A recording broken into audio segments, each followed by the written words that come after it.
As a way of introduction, I am David Griffith and I am from Menter Môn, and I'm here today on behalf of the Enterprise Hub, which supports entrepreneurs in North West Wales.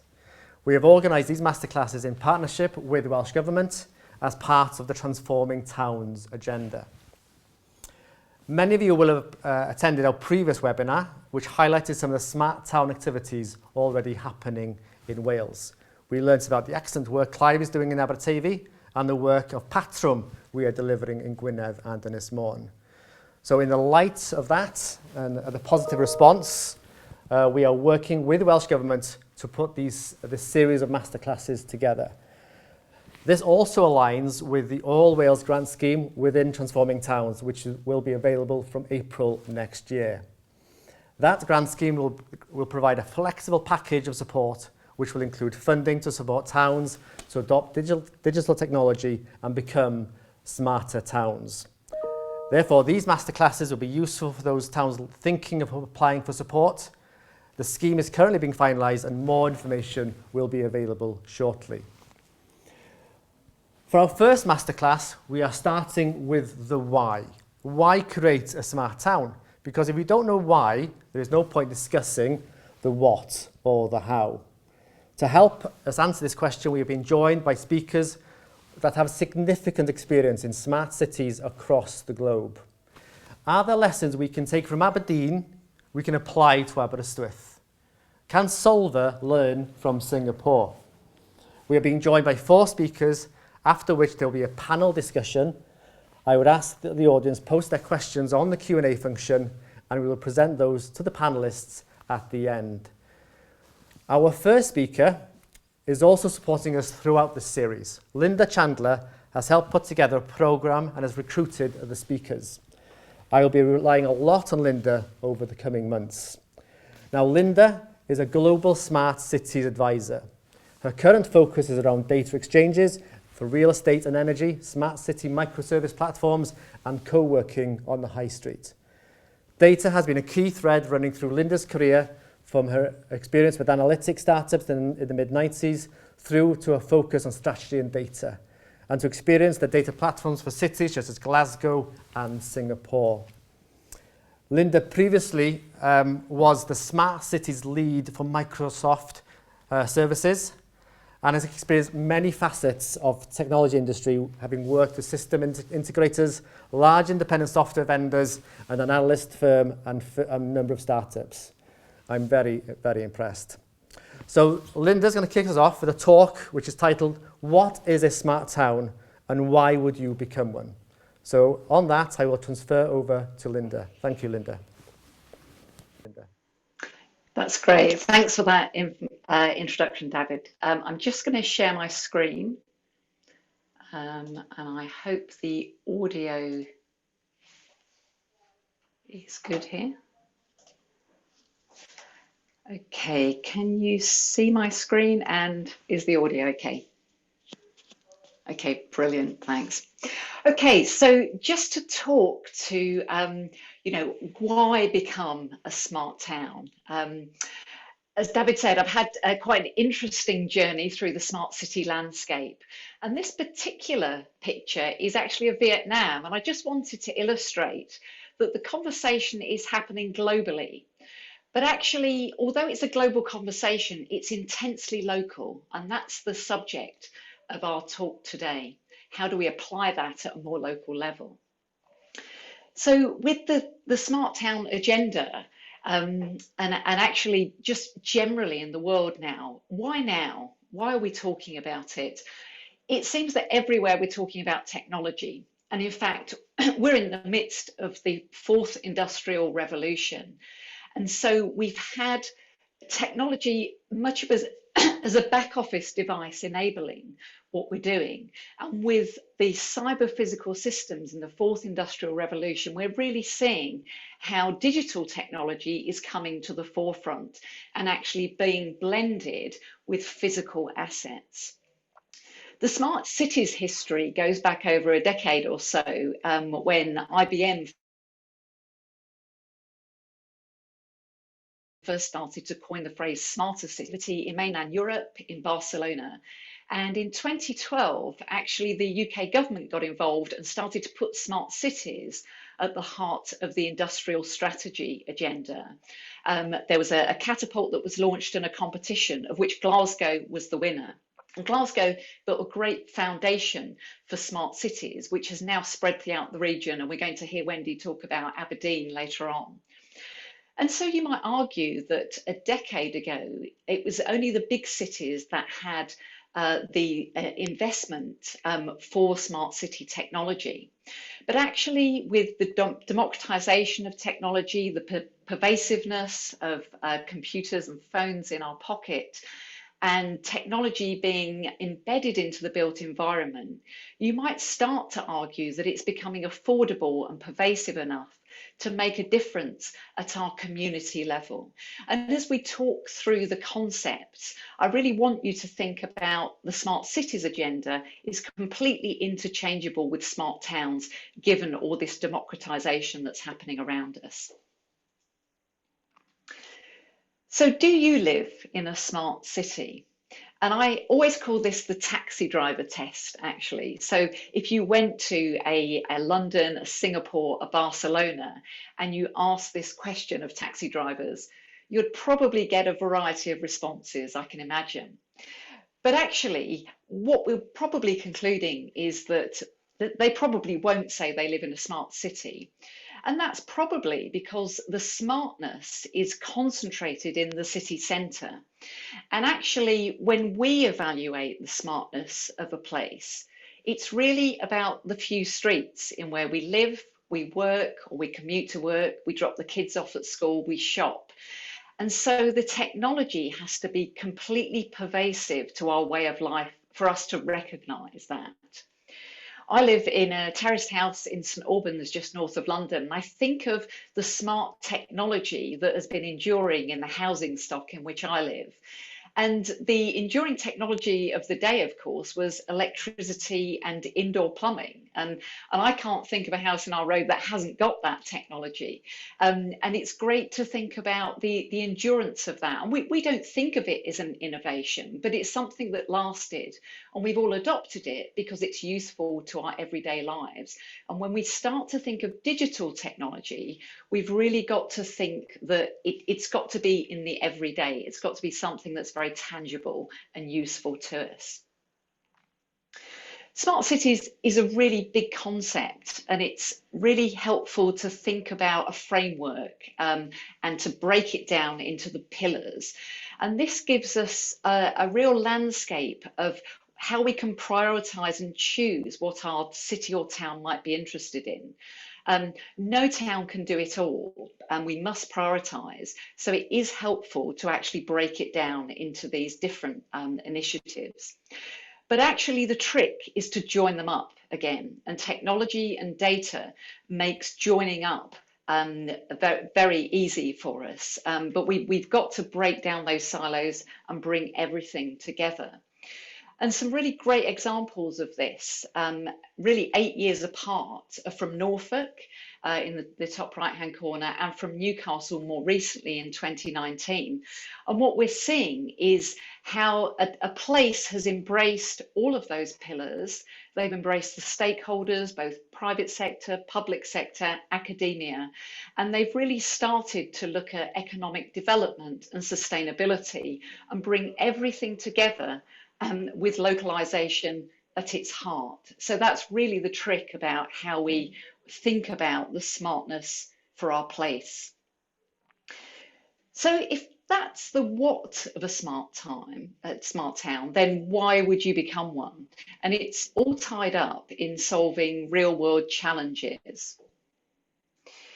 When we look at the future of the high street, we're addressing the twin challenges of regeneration and sustainability. And we know now that it's not just about retail. We accept that and embrace online shopping, but understand that actually it's complemented by the physical experiences, spaces, and the service. Mobility is really key, how we get to our town centres, the sustainable travel agenda, EV charging, it's all really crucial to our net zero future. And how we enable our public spaces, what's the digital infrastructure that we require in both urban and rural living? And let's not forget putting people and community at the heart of what we do in our town centres, the placemaking agenda, enabling broad population engagement and population health. If we look at the future of work, we're talking about the challenge of economic development and prosperity. Recently, there's been a lot of interest in the concept of the 15-minute city and how all our needs can be met within a 15-minute sustainable journey from our homes. And that's somewhat of an aspiration. But it does include the workplace, and many of us currently working from home have probably less than a 1-minute journey to our workplaces. But as the conditions of the pandemic start to ease, we know that actually we will want to start to venture out and perhaps work more near to home than actually at home, and of course going back into the offices for part of the week. And that might be as simple as a coffee shop on your high street. The concept of the 100-mile city is one of economic influence and the benefits that can accrue from having a condensed centre that spill out from that. And actually the 100 miles is really an economic influence area, which is around a travel to work area. But if digital is our medium of travelling to work, then actually the economic influence can be argued to be global in that respect. And also, rather than concentrating our work in cities and city centres, why not embrace a network of our polycentric towns and communities and a variety of physical locations in which we can work? And I call this work local, and I know it's something that the Welsh Government are particularly focused on in the Transforming Towns agenda. And I think the final challenge that we need to look at is around the future of ageing. And the challenge here is one of inclusion. And in fact, it's undeniable that we have a global ageing population, but sometimes the smart concepts that we introduce to our places can often exclude. I've got a friend who's visually impaired, and he often cites the example of ticket machines and how if you move from a very tactile ticket machine to an on-screen ticket machine that actually doesn't have a screen reader, it can actually alienate a lot of society that are trying to use that interface. And as we age and as visual conditions become more prevalent in the population, that segment of society is only getting larger. So we need to really think about inclusive design at the centre of everything smart that we bring into our society. We really need to design for a narrow use case, first of all, and then extend that to the many. And I would also say that we can't consider ageing population as something that we feel is very distant for us. We're all ageing, and we should start to think about how we want to design towns and cities for our future selves, how we would like to live that future life and enable a more tech-savvy generation that's coming through. And so there are many definitions of smart cities and smart towns, but I really like this one from the British Standards Institute. And I think it speaks to the topics that we've covered today in terms of integration, how we start to cross all those pillars and silos of towns. We talk to the physical, the digital, and the human coming together, very much this cyber-physical of the fourth industrial revolution. And it talks to sustainability, the future of the high street, prosperity and the future of work, and inclusivity and the ageing population. So I hope that's teed up our discussions for today, and I really look forward to the next presentations and the discussion and the Q&A. Thanks very much. Thank you, Linda. And I'm certainly aging quickly trying to run a webinar with technology. But I think we're rolling. I hope people can hear me now a bit better. So our next speaker is Wendy Robertson. Now, Wendy is a digital infrastructure and smart city lead for Aberdeen City Council. That's a long title. Her work includes running the digital programme for Aberdeen City Region Deal. The City Region provides the opportunity to create a sustainable infrastructure from which the region can transform into a world-class digital area. Also as the SMART lead, Aberdeen aims to expand smart city capabilities and deliver city priorities through improved community engagement, integration and service of delivery and innovation. Wendy's talk is entitled Why Aberdeen Became a Smart City. So over to you, Wendy. Thank you. Okay, good afternoon, everyone. I'll just share my screen.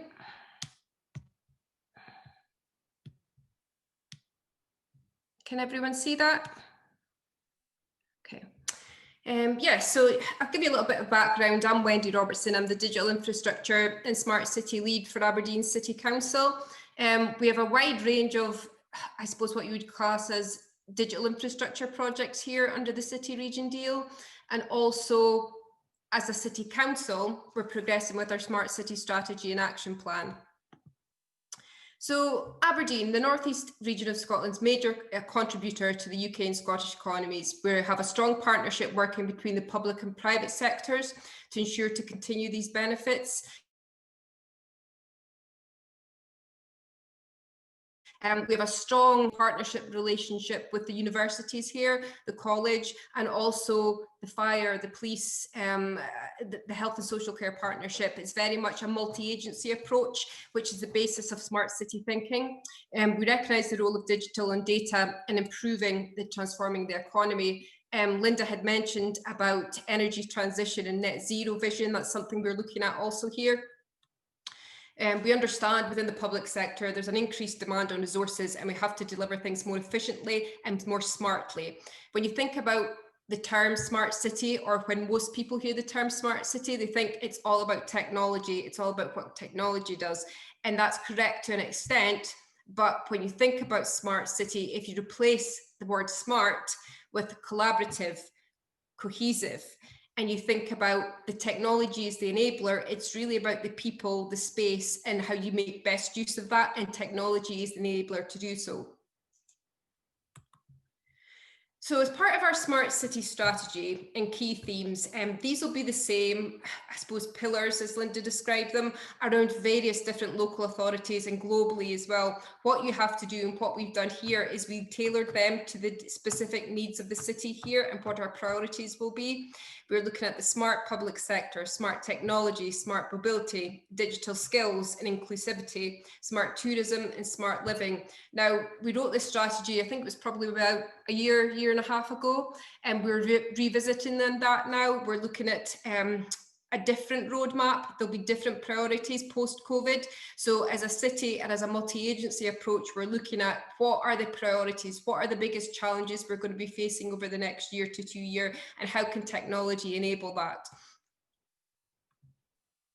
And we have, I suppose, key drivers here at a local level. We've got our local outcome improvement plan, which includes all our, I suppose, community partners here in Aberdeen. We've got our regional economic strategy. We've got our local transport strategy, our regional transport strategy. So digital flows through all that. So I think as a council, we have to make sure we make the most of opportunities that they will bring, but also make sure there's no duplication, and also share our expertise with these different, I suppose, these different agencies, but also how we can feed into their strategies also.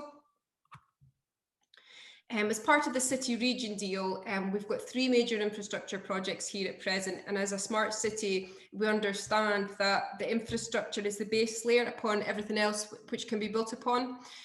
We have furthered our corporate network here, connecting up our corporate sites to fibre. And on the back of that, City Fibre has invested 40 million to deliver services to residents and businesses here within the city.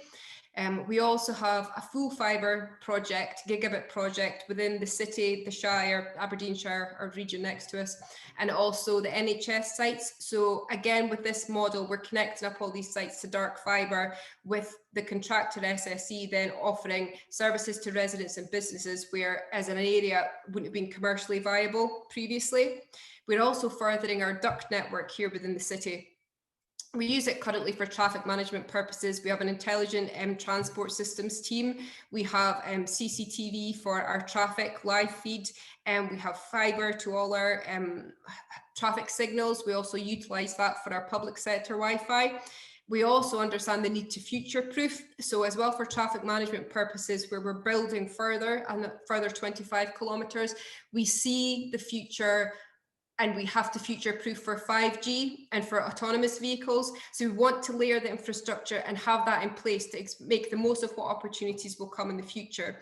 We're also speaking with the Scottish Government 5G Centre, and we're looking at, we're part of the InfraLink project, which is one of the, I suppose, first local authorities to be taking part in this, to look at how we make things easier to encourage 5G investment here within the city. And we also are working with the Scottish Government on their 5G hubs. The first one was here in Alloa in Scotland, but we very much think there is a case for having one here based in Aberdeen to do with energy transition. Now, when you think about smart city, you always think about, yes, we need the technology, we'll have this technology, we'll have that technology, but as anyone who works in this industry knows, it's all about the use cases. You need to identify your challenges. You need to speak to the people you work with in your different services or industries to find out what are their biggest challenges. That is only then when you can think about what technology can do to address these. I suppose even now, digital technology is even more important than ever, with more people working from home, schooling children from home, you know, and any other issues that may come in the future. You need to have that connectivity, but also it can have other opportunities. We have a LoRaWAN network here in Aberdeen, which powers our intelligent street lighting. This should be rolled out across the whole city, but it's very much, we use it for monitoring our street lighting system, but it's more about the communications network and what we do with that. So on the back of that, the network covers the whole city, and we have small use cases to do with bin sensors and also to do with flooding. Now we are working with our kind of partners and also our services here within the council to speak to them to find out, say, for example, what does that mean for energy management? What does that mean for building management, building monitoring? What we do with council houses? How can sensors help, I suppose, with monitoring the air quality, damp, all these sorts of things that we can discuss, but until we find what is our biggest challenge and then work on that and see how that can be rolled out. And it also very much is important to say, when you think about smart city, you really have to bring, I suppose, the other service areas on that journey with you. You need to think about collaboration and communication and really get to the bottom of what their biggest challenges are and how you can help and enable and facilitate that. And that's what our team here in Aberdeen does. It's very much a case of we work across the board. And I think we've got a good reputation here. And I think it's very much that we're very much seen as a facilitator. And also we've got really good communication lines, and we build upon that. And I think everyone sees the trust in that also. So I think I've gone a bit off the presentation here, but I think it's very much a case of when you speak to others, colleagues and other local authorities, as I have done, when you go to your various smart city conferences or conferences you're asked to speak at, it's a really good networking session, and you can really have those good conversations with others that are doing the same things in their city or different things in their city. But also you can think about and discuss lessons learned and just have that open collaboration, which is about smart cities and what that's really all about. We very much think here in Aberdeen, and I think other local authorities look to us as well, is we've put a lot of the infrastructure here in place. We also have a 4G small cell network that will be 5G enabled when the time comes. But I think it's very much, they look at us as being an exemplary local authority, one that is very much about collaboration and is very much about forging those links, but also about sharing our experience with other local authorities. And that's something that we will continue to do so. Okay, thank you. Thank you for listening. Thank you. Thank you very much, Wendy. If you could stop sharing your screen. So Aberdeen have really obviously leaped ahead there, and as I mentioned in my introduction, which you may or may not have heard, but we're very keen on seeing how we can take Aberdeen and apply it to places like Aberystwyth. It's and when you mentioned flooding and bin sensors, and this open source data, that is very relevant to hopefully to towns and cities here in Wales. So thank you, Wendy. Before we go on to the next speaker, I'd like to remind you to use the Q&A function. At the end of this session, we'll have an opportunity to have a panel discussion with the panelists. And we're very fortunate to have them here for the next hour or so. So it's important that we make use of them. So I would encourage you to put forward some questions. And also, if you want to, you're on Twitter, you want to use a hashtag, it'd be great if you could use the Transforming Towns hashtag, neu Trawsnewid Trefi hashtag. Now our next speaker is Stephen Meredith. Now Stephen is the enterprise architect at Cardiff County Council and responsible for overseeing the capital's smart city aspirations. He has delivered various digital transformation projects ranging from assisted living to the implementation of an alarm receiving centre. He joined Cardiff Council 2 years ago and is primarily responsible for working with key stakeholders to design and deliver Cardiff Smart City initiative. Cardiff recently developed an ambitious smart city roadmap that aims for Cardiff to become an inclusive, sustainable, healthy and productive city that uses technology and data to enhance the lives of people living and working and visiting the capital. Hopefully that will then emanate across the whole of Wales. So Stephen's talk is titled The Digital Cardiff Journey and Roadmap. So over to you, Stephen. Diolch yn fawr. Thank you. Thank you, David. Just share my screen.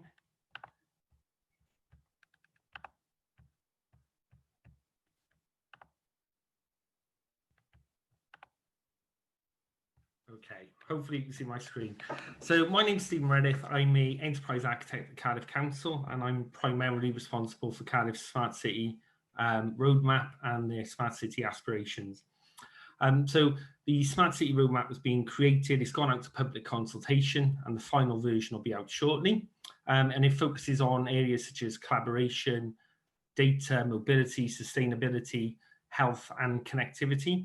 So what I tried to do today is try and pick some examples of projects that we've worked on that could be easily replicated in towns. We have got other initiatives such as smart parking, armed wearable solutions, etc. But I'm not going to go into those today. I think, in 10 minutes, we'll stick to the ones that I think could really, really make a difference to some towns. So first one is smart bins. So in Cardiff, we've got over 500 freestanding bins that have been retrofitted with these ultrasonic sonar sensors. And what happens is the sensors send the data over the mobile phone network to a cloud-based software application. But those sensors are using the mobile phone network at the moment, but they could also use, LoRaWAN, NB-IoT, whatever is available in your town. The actual solution, has got loads and loads of functionality. So here's just a quick overview. So there are all the bins that we've got in the city. So that they sort of give you like a rag status, if you like. So the red bins need to be emptied in 1 day, orange, 2 to 3 days, green dots, 4 days plus.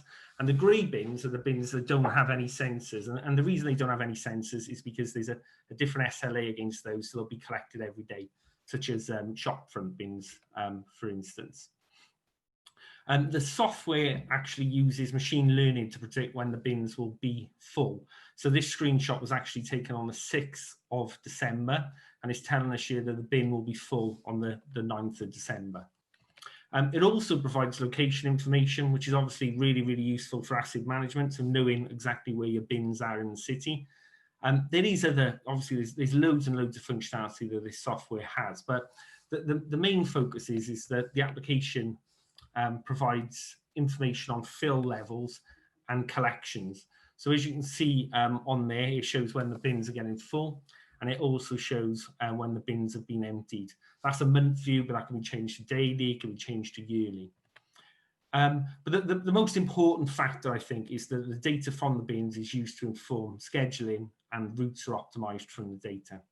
So what does that actually bring? So it reduces vehicle mileage, which reduces vehicle emissions, and it reduces fuel costs.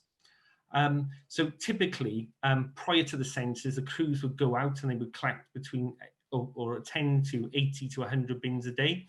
they now attend to about 10 to 20 bins a day. So they only attend the bins that are full or nearly full. And that frees up capacity then, so the operators can go and undertake other work. So they're not all tied up driving around the city and going to bins that don't need emptying.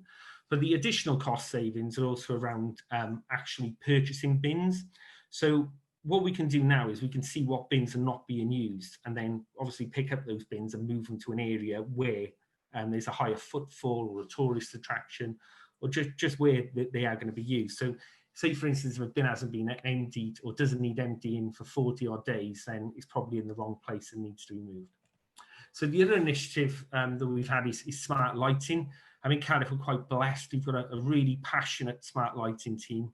And when I mean passionate, they absolutely love, you know, street lighting in general, you know, the whole concept of it. But our street lights are fitted with GPS, and they have the ability to send and receive data. So at the moment, we've got just under 16,000 smart LED street lights out there, mostly on strategic routes into the city. And there's a remaining nearly 22,000, which will be going out to procurement shortly. So they will cover all the residential areas. There is some residential areas already covered in Cardiff because we did them as part of a trial scheme. But the actual software application which runs in the background allows us to see all the lights, all the smart lighting within the city. And it also gives us the ability to detect faulty lights and troubleshoot in real time. Where this is really, really useful is that, I've got to be honest, you need a bit of experience as well, and looking at effort. Like I said, our street lighting team are really, really passionate. But what they're able to do is they're able to easily see if the fault can be fixed by us, or if it's like a power outage, for instance, then obviously we'll go to a utility company. Whereas previously we would go out and have to attend, you know, every single outage, for instance. Now we can quickly work out in real time what the actual issue is. We can set up dimming schedules around the city to our street lighting. So there you can see that the lights sort of dim around midnight, and then they come back on about 6 a.m. in the morning. And again, that's to save energy and to save costs as well. But we're also able to calculate to the penny the electricity usage on it.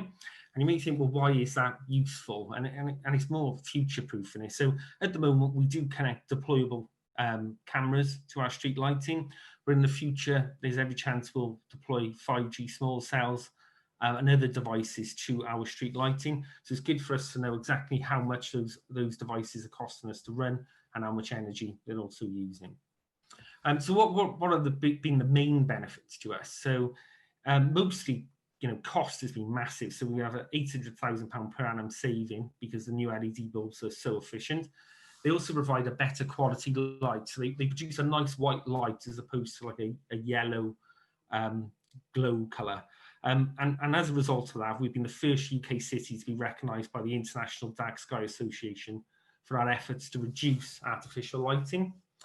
And they also reduce our maintenance costs. So going back to the example I gave earlier, we no longer, we do have to send out crews when obviously there is a street lighting issue and it's our issue, but we're able to quickly determine in real time whether or not the fault lies with us. So it saves about £130,000 annually in maintenance and management costs. But looking forward, where I think we've got gaps, and I think this gap applies to most public sector organisations throughout the UK, is this whole data silo. You know, we've got data scattered around the organisation.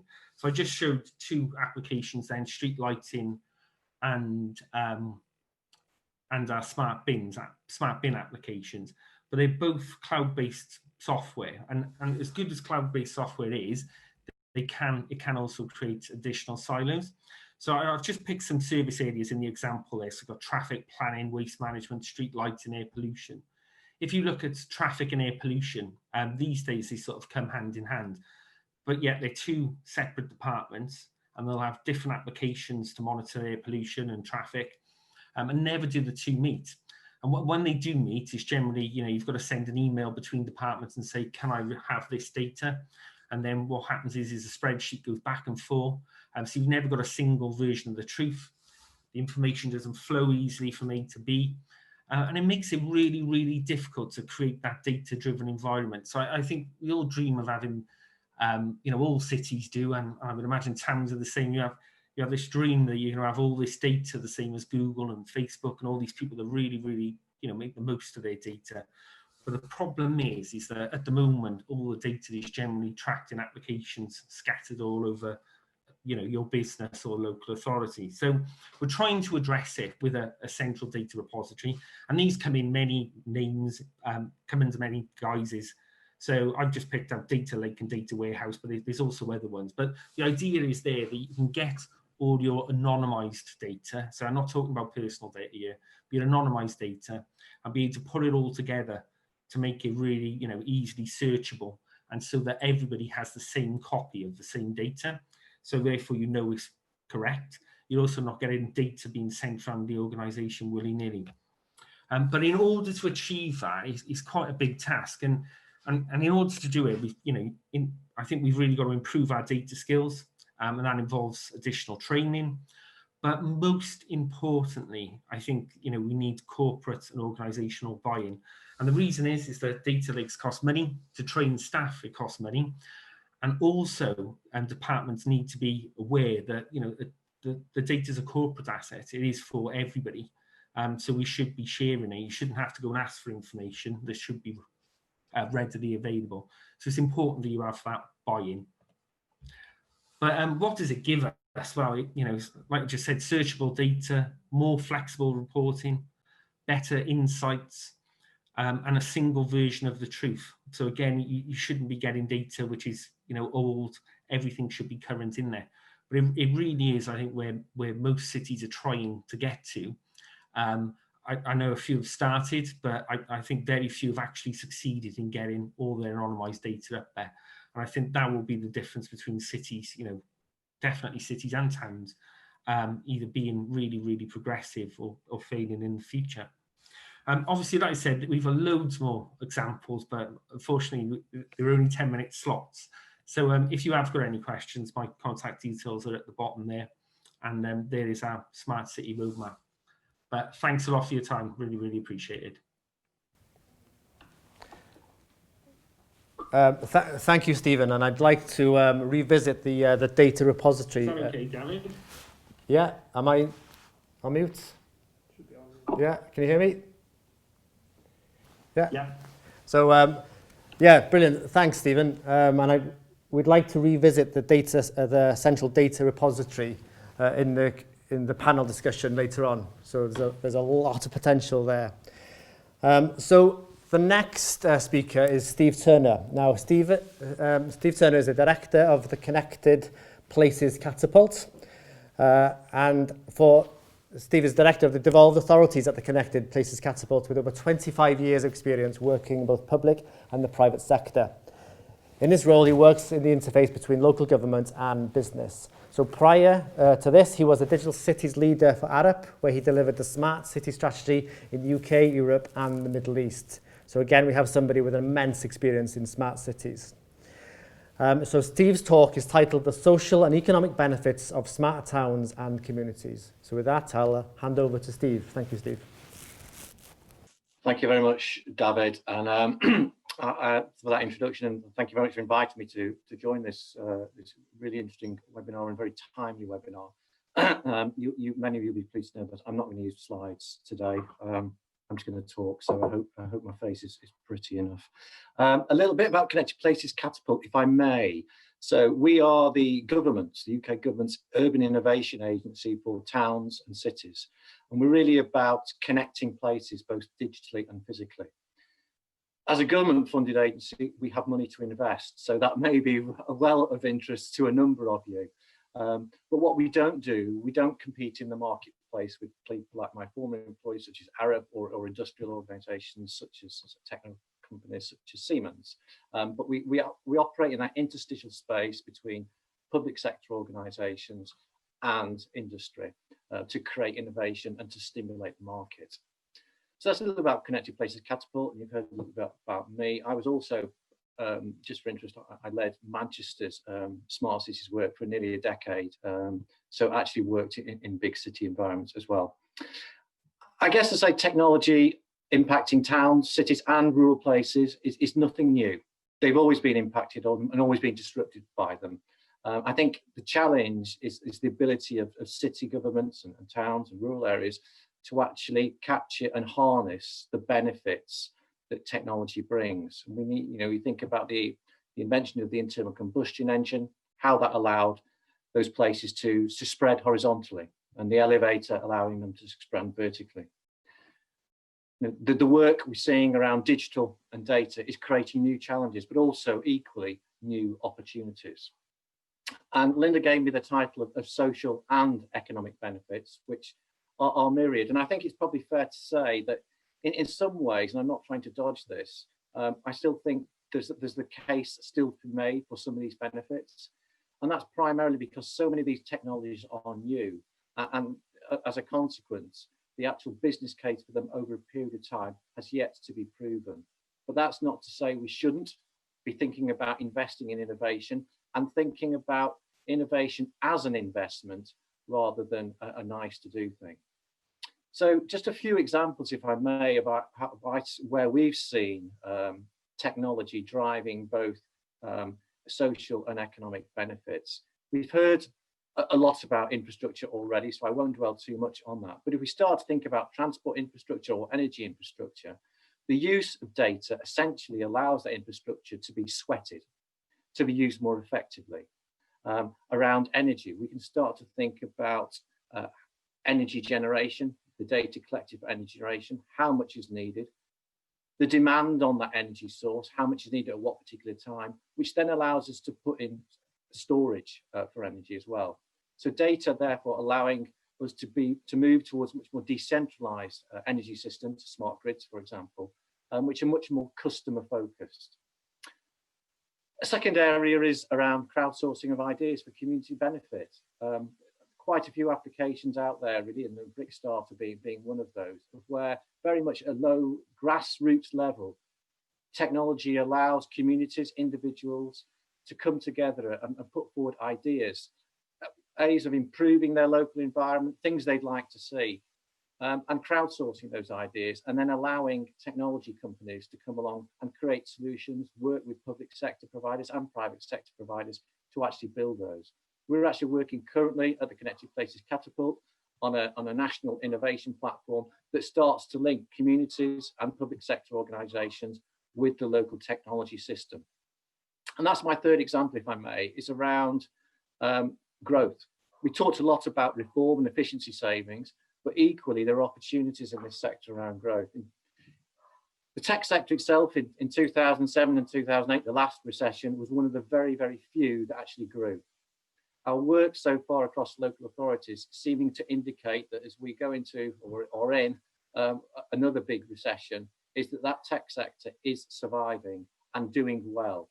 Admittedly, when it's working across some domains such as air travel, there are issues, but a lot of that talent and that pool of skills is being picked up by other technology companies. So we are seeing resilience in the sector.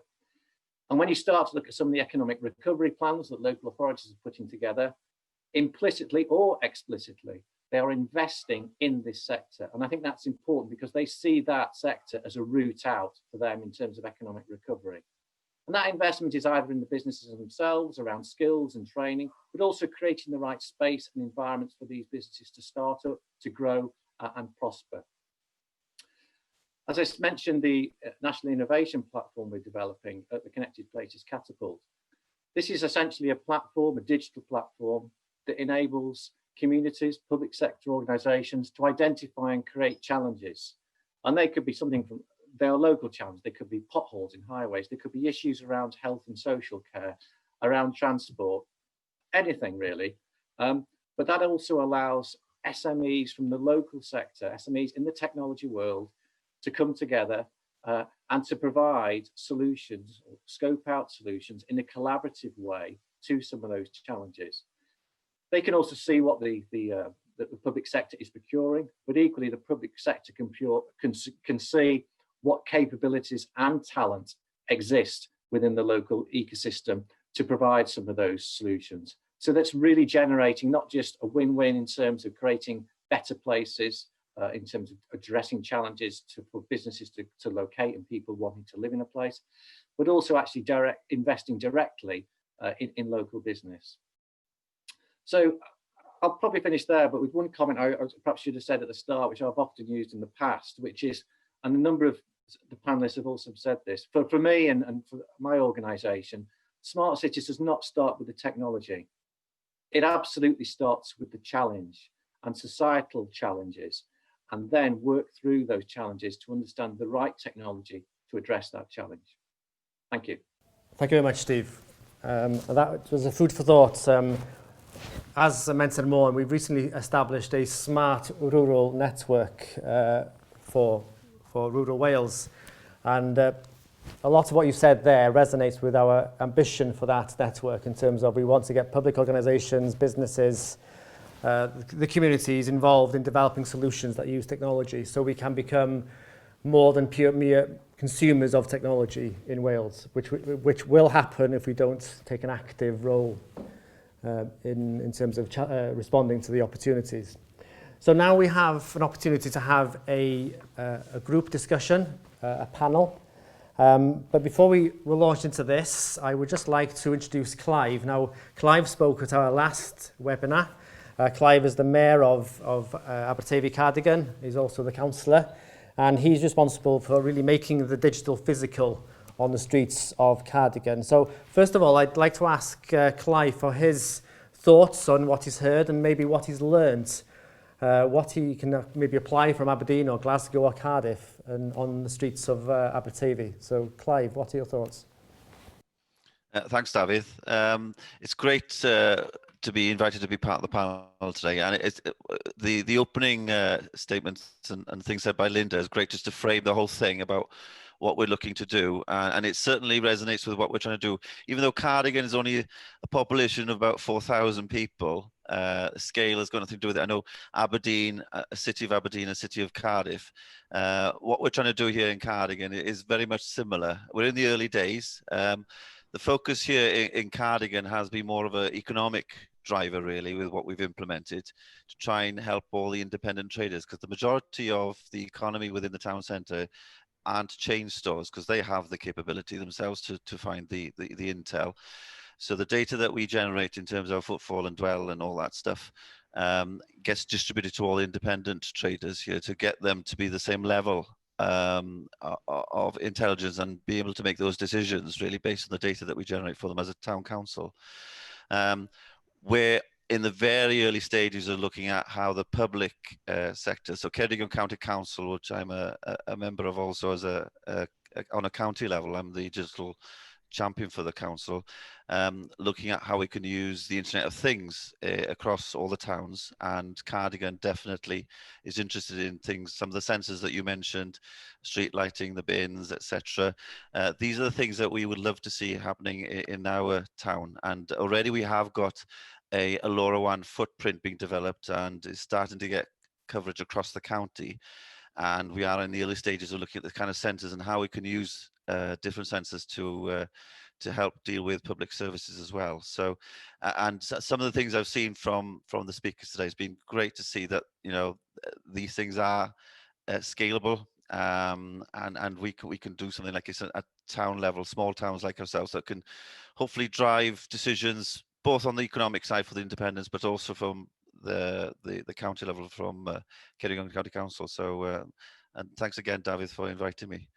Okay, thanks Clive and all the work you're doing. It's an interesting one because we have been involved in rolling out a project called Patrwm in Gwynedd and Anglesey, and we provide data on footfall, but the challenge is getting the businesses to use it. So I was quite interested, maybe a question for Wendy in terms of, you know, in Aberdeen, you're collecting data, you've got sensors out there, but is it being used by businesses directly, or is it used more by the council and more of the public bodies? Certainly here in Aberdeen, it's very much being used by the council at present, but we're thinking about the future and we're thinking, what do we need? We'd thought about a regional data exchange, But the business case and the complexities of that, we've parked that for just now. But I know as a council, we're very much thinking about master data management. We're using Power BI. We're streamlining our processes. We're trying to make sure that all our internal data is fit for purpose and we can get value from that data. We maybe perhaps see somewhere in the future, maybe sharing data with the other public sector bodies, whether that be the NHS, the fire, the police, but we know these aspirations are difficult given the challenge of GDPR. So I think we need to get our own house in order first. Certainly when we think about the commercial aspect as well, we worked with consultants that had, I suppose, worked with a regional data exchange in one of the other countries. But again, it took a long time to be commercially viable, and in the end it failed. So I think what we need to do is you need to think about your city, what's unique about your city, what are your city's industries, how can you capitalize on that, what does that mean for businesses? And I think it's really much, it's all to do with, I suppose, having workshops and that engagement with your local sectors to find out what data would they need, what data would they want to be available, and also sharing between each other. So I think you need to do the groundwork first. And certainly from a commercial side of things, we're not there yet in Aberdeen yet. And presumably there's a lot of nervousness around data, and we've seen that ourselves. So there are examples, it's Transport for London who've opened the data up, and a lot of innovation emanating from that data. So go back to Steve. You were mentioning the data repository. Well, sorry, was it Stephen Moretti? Sorry. How far away are we from that? Because if we have to, if we are going to take advantage of this, we have to own our data and provide it for others to use. Do you see that a long way away? I think it's a long process to get everything up there. Yeah, I think what you've got to try and do, so we're at a proof of concept stage on it at the moment, but I think what you've got to try and do is prioritize what data you think is important at the moment, and then concentrate on getting that up there. And when I say get that up there, sorry, getting that data into the central repository. I think it's just unrealistic to think that you're going to do it overnight or even in a month. You know, I think it's a couple of years to get all the data you wanted in the correct format into a central repository and then make it, add metadata to it so it can be searchable. It takes a long time. And that's what I mean. You really need corporate buy-in, and you need the skills in-house to be able to do it. So in short, David, yes, it is achievable, but it's a long-term ambition as opposed to a short-term ambition. Yeah, and I certainly agree with you there, Stephen. Yeah, and the danger is we try to excite people about technology and the possibilities, but also you have to be realistic, and sometimes you can overexcite people and you fail to deliver. So that's one of the challenges we face. So stick with you, Stephen, in terms, there's a question from the audience here. So what is the extra cost of smart street lamp over regular ones? Are the extra costs recovered by the savings? Yeah, so I've got to be honest, I don't know the exact cost compared to a normal street light, but they're going to be more expensive. There's no doubt in that. Yeah. On the original 14,000 we procured, although now we've got 16,000, the original procurement was 14,000, and the payback period was 6 years. So yes, they do pay themselves back, but it does take time. And in terms of procurements, because we're active in IoT and data in rural Wales, and we are fairly limited. There are 3 or 4 very good subcontractors or contractors, but we don't have a huge array of skills in the area. Is that a problem in the cities as well? When you say skills, like street lighting skills or skills in general? Well, around IoT and LoRaWAN, for example. Are there plenty of people out there to help you deliver? There is, yeah, and there's loads of, in Cardiff in particular, there's a lot of community groups and enthusiasts that are really interested in this type of stuff. So in Cardiff, we have got LoRaWAN on our main headquarters, but a lot of the other LoRaWAN gateways have been put up by local enthusiasts in the area. So that, yes, there is skills in the area, which does help. And I'm interested in the local enthusiasts. So is there an engagement between the public authorities, between the council and the enthusiasts? And how does that work? Yeah, so there's a few different groups in Cardiff, but one of them is called, I think it's the Things Network, which is part of Laura One. And yeah, I attend, well, pre-COVID, I was attending all their events. At the moment, they're on hold. They're not even doing them virtually, I don't believe. But pre-COVID, yes, I attended, and we help where we can. Yeah, it's interesting because in North Wales we have the North Wales Tech. We're very active, and there's about 500 members, so we're very keen to engage with them if possible. And one of the speakers was mentioning the ecosystem and tapping into that ecosystem. There's a question here for Linda. So how are you engaging with the ageing population? So I guess it kind of depends on where are we engaging, I think in particular globally, I think there are many different approaches to this.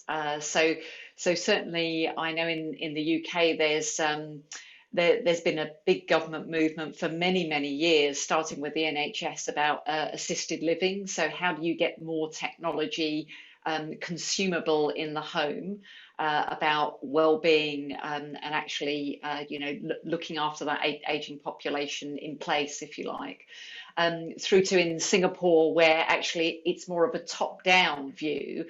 Singapore build all their own housing, and actually about 90% is government-built housing. And so they're able to, at the forefront of thinking about actually how to embed all that's needed actually in the fabric of the building, and then enable that for aging in place. So I think there are different approaches and different pockets all over the world with this. I think it's more fragmented in the UK. I'm not familiar with what's happening in Wales at the moment.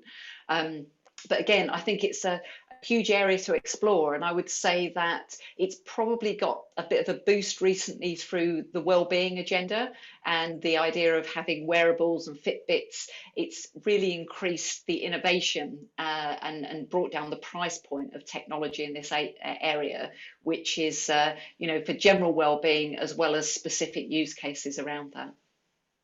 Thank you, Linda. And there's another question for you here. So, Linda, what do you feel is preventing cities from joining the pillars you mentioned? I think perhaps we've touched on it with both Wendy and Stephen in terms of the data side of things. Data is a really hard problem to solve, I think. And I think later on in the webinar series we're actually going to start to drill down into data. The nirvana is really everybody needs everyone else's data in a city, but nirvana is how do we share that in a privacy preserving way. Actually, how are there commercial models around it? There's a great open data movement, but actually, if large multinationals are going to start to contribute to some of this, they probably need to look at the commercial aspects. So I think that there's not for profit but commercial aspects to data, and nobody's quite solved that. So I think that's one aspect of how it's hard. The other one is the professional disciplines. I try to work between built environment, mobility, and energy. And these adjacent sectors are really hard to get to talk to one another because you'll get deep experts in the technology. So take electric vehicles. So great, you get people who are interested in mobility and transportation, and they know all the whys and wherefores of autonomous, connected, electric and shared vehicles. And then you've got somebody sitting in energy, which again is very diverse in terms of its power systems, but it's oil and gas, and actually thinking broadly across those energy sectors. And then you're getting them coming together around electric. So actually people in the energy sector, they only see electric as part of the transportation agenda, and the other things kind of fall to the wayside. And so it's really difficult to get those professionals talking and understanding the problems deeply. I think, of those sectors. So if we can start to bring together more of those juxtaposition of silos and have really robust conversations, it comes down to the collaboration that Wendy was talking about, and that we've all got to learn a little bit more about other people's disciplines. But they're huge agendas in themselves, and sometimes it can get lost in terms of needing to look at the big picture. Thank you, Linda. There's another question here from a postgraduate researcher. You've touched on this anyway, but how much of a priority is it to make data open access?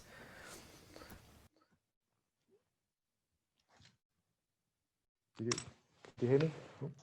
So is that for me or for somebody else? Yes. Oh, yes. For you, Linda. In terms of priority, yeah.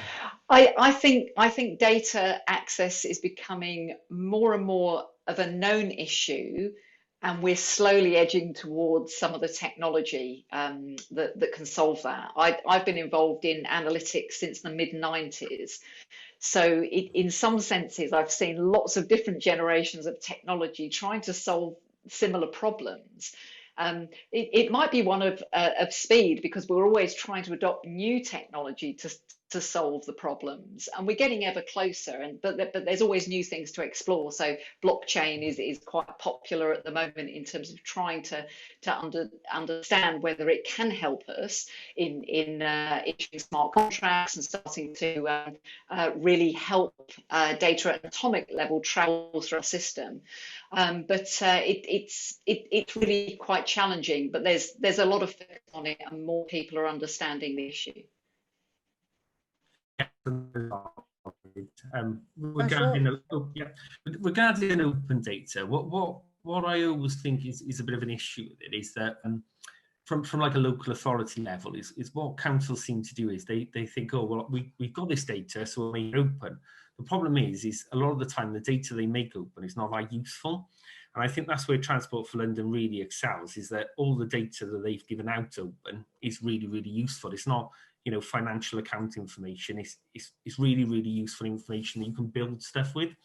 And I think if any, local authorities are starting open data initiatives, they really need to speak, to the organisations in their areas and to the wider UK and find out exactly what data would be useful. And that is a case of, do you release drop curb information so people can create apps for, better mobility around the city? What is the use case? And then try and work and get that data out. Because again, there's so much data, you need to prioritize it. You couldn't release everything in one go anyway. So it's all about understanding the use case, really. Thanks, Stephen. There's another question here. We'll bring this to a close soon, but there's a very pertinent question here, and I'll aim this at Steve Turner. So post-COVID, there will be a hybrid home office working, potentially. So what impact do you see this having on town city centres? Will there be a building repurposing, and what role might digital solutions play in this new world? Thanks, David. I mean, I put a little bit of an answer to this in the chat, actually. So I think a lot of the evidence, there's lots of disclaimers attached, aren't there, to what the post-COVID world is going to look like. So take everything as read. However, I think, I was listening to a very interesting talk by the chief economist at the Bank of England, actually, who chairs the government's industrial strategy forum. And their evidence is suggesting, and I think it's quite conservative, is 30% of people who will remain working at home. Now, I think a lot of those people working at home would have gone into the core regional centre of our towns and cities. That seems to me to indicate, and there's other evidence to point to this by the Centre of Cities, is that will be particularly challenging, I think, for regional cores and regional city centres. But a strengthening perhaps in neighbourhoods, to Linda's point about, the 15-minute neighbourhood, the Parisian concept which is arriving. So you can see strengthening in neighbourhood and local areas, but more challenges potentially for regional cores and regional city centres. Now, we already know that high streets and a number of towns have been facing challenges, not just because of online retailing before COVID occurred. So I think for a lot of places where those challenges will occur, it's a repurposing of that high street, definitely. Seeing innovation coming back into the high street. A number of places are starting to think about, repurposing shops as pop-up spaces, cafes, community events? How do you use them for training, even around digital technologies? So I think there's a you know, and somebody else said, I don't know who it was, around, it may be Wendy actually, around playing to your strengths and assets. And I took that really strong in my work at Manchester. Don't try and invent something new and start from scratch. Play on what your strengths and assets are and really build on those. So Clive, obviously you're very involved in Cardigan. You've had to introduce new measures in terms of COVID and street closures, etc. When you're coming out of COVID now, what role do you see digital playing in at Cardigan post-COVID? I see that in 2021, we'll be able to try and enhance the level of data we can give all to the independent traders that we have in town. We're likely to see, hopefully, the tourism sector picking back up, which is one of the main income earners for the town. And I would think that the local authority, Ceredigion, who are implementing the LoRaWAN and the IoT stuff, will start implementing some of the things that'll add to that information rather than data to the town council and also to the traders of the town. So for example, one of the things we could do with the IoT agenda, and I've been discussing it with a colleague yesterday, was you could have footfall counters in each of the shops possibly, and the shops themselves then have a bit of intel in terms of how many people come through the door compared to what's going into the till. And also then we can also give a sort of helicopter version of the town in terms of data, in terms of footfall and dwell time and what times are the busy periods of the town. So that's one aspect. The public sector side then, yeah, the street lighting side of things. And, the town council could also have maybe a dashboard. And then we can put it in the agenda maybe, and just to see which elements of the town need maintenance or need spend. We can help plan budgets as well. So it's exciting, and I think the whole COVID thing has accelerated some of the things that are happening now on the agenda. And there's also about, as you said, the third place. I think Linda mentioned it. I always look for a third place, and we've got enough coffee shops in Cardigan. So yeah, definitely that aspect as well, I think, can happen in Cardigan. There's going to be opportunities, I think, for people to relocate to places like Cardigan and to actually add to the economy and to the spend, I suppose, to help the town flourish in a way. So it's exciting times, really. I think let's hope that once we get over COVID, that we can actually excel and take advantage of all these things that we've been doing over lockdown. Yeah, and thank you, Clive. As I mentioned earlier, the Welsh Government are introducing a new funding round in 2021 around transforming towns, and Smart Town Agenda will be part of that. So hopefully what you've heard today from the speakers will have been useful when it comes to thinking about potential projects within that fund. So I'll bring this section to an end now. So our next webinar, so we have a series of 5. Our next webinar is on January the 14th. It's titled Learning about Towns from Sense Data. So Linda, could I ask you very briefly, I'm springing this on you, to say a few words about the next webinar? Yeah, I think what we're trying to do with the series of webinars is to go through from the why, the what and the how, if you like. So I think we're now in the next 3 seminars going to get into a bit more of the what. And so we're going to start to talk about how you might use data in understanding a town and some of the geospatial elements, the different types of data that you could use, and the different categories of a stakeholder that might be interested in various data sets, be that for planning or, as Clive was saying, kind of footfall purposes. So we'll start to explore more of that spatial data that's available for towns. Thank you, Linda. And yeah, I'm really looking forward to this. I know a little bit about smart towns, but hopefully I'll know a lot more by the end of the masterclasses. So I'd like to bring this session to an end. I'd like to thank Linda, Wendy, Stephen, Steve and Clive for their contribution, which has set us on our way today. I'd like to thank the supporting cast because I've been supported by Sarah from the Hub, Peter Davis, Darren Mosley, Matt Perryman from Welsh Government. So there's a team behind putting these together. And also I'd like to thank you, the audience, for your contributions. And hopefully we'll see you in January. So I'd like to finish by saying Nadolig Llawen, Blwyddyn Newydd Dda, Happy Christmas and a Happy New Year. Thank you very much. Diolch yn fawr iawn.